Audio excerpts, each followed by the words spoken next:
Meeting this goal will require nothing short of a second agricultural revolution. The first agricultural revolution was characterized by expansion and exploitation, feeding people at the expense of forests, wildlife, and water, and destabilizing the climate in the process. That's not an option the next time around. Agriculture depends on a stable climate, with predictable seasons and weather patterns. This means we can't keep expanding our agricultural lands because doing so will undermine the environmental conditions that make agriculture possible in the first place. Instead, the next agricultural revolution will have to increase the output of our existing farmland for the long term, while protecting biodiversity, conserving water, and reducing pollution and greenhouse gas emissions. So what will the future farms look like? This drone is part of a fleet that monitors the crops below. The farm may look haphazard, but it's a delicately engineered use of the land that intertwines crops and livestock with wild habitats. Conventional farming methods cleared large swathes of land and planted them with a single crop, eradicating wildlife and emitting huge amounts of greenhouse gases in the process. This approach aims to correct that damage. Meanwhile, moving among the crops, teams of field robots apply fertilizer in targeted doses. Inside the soil, hundreds of sensors gather data on nutrients and water levels. This information reduces unnecessary water use and tells farmers where they should apply more and less fertilizer, instead of causing pollution by showering it across the whole farm. But the farms of the future won't be all sensors and robots. These technologies are designed to help us produce food in a way that works with the environment rather than against it, taking into account the nuances of local ecosystems. Lower-cost agricultural practices can also serve those same goals and are much more accessible to many farmers. In fact, many such practices are already in use today and stand to have an increasingly large impact as more farmers adopt them. In Costa Rica, farmers have intertwined farmland with tropical habitat so successfully that they've significantly contributed to doubling the country's forest cover. This provides food and habitat for wildlife, as well as natural pollination and pest control from the birds and insects these farms attract, producing food while restoring the planet.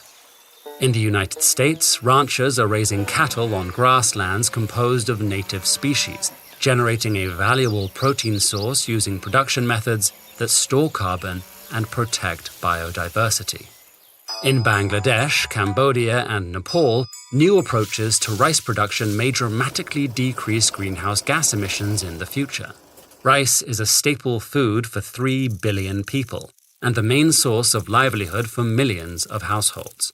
More than 90% of rice is grown in flooded paddies, which use a lot of water and release 11% of annual methane emissions, which accounts for 1 to 2% of total annual greenhouse gas emissions globally. By experimenting with new strains of rice, irrigating less, and adopting less labor-intensive ways of planting seeds, farmers in these countries have already increased their incomes and crop yields while cutting down on greenhouse gas emissions. In Zambia, numerous organizations are investing in locally specific methods to improve crop production, reduce forest loss, and improve livelihoods for local farmers. These efforts are projected to increase crop yield by almost a quarter over the next few decades. If combined with methods to combat deforestation in the region, they could move the country toward a resilient, climate-focused agricultural sector.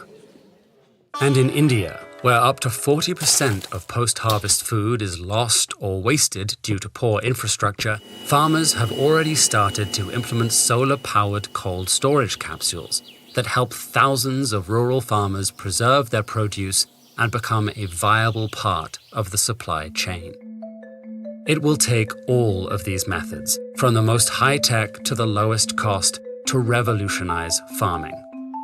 High-tech interventions stand to amplify climate and conservation-oriented approaches to farming, and large producers will need to invest in implementing these technologies. Meanwhile, we'll have to expand access to the lower-cost methods for smaller-scale farmers. This vision of future farming will also require a global shift toward more plant-based diets and huge reductions in food loss and waste, both of which will reduce pressure on the land and allow farmers to do more with what they have available. If we optimize food production, both on land and sea, we can feed humanity within the environmental limits of the Earth. But there's a very small margin of error, and it will take unprecedented global cooperation and coordination of the agricultural lands we have today. An agricultural revolution can start with you. Join Countdown, a global initiative bringing together scientists, activists, urban planners, farmers, business leaders, artists, and you. Together, we'll champion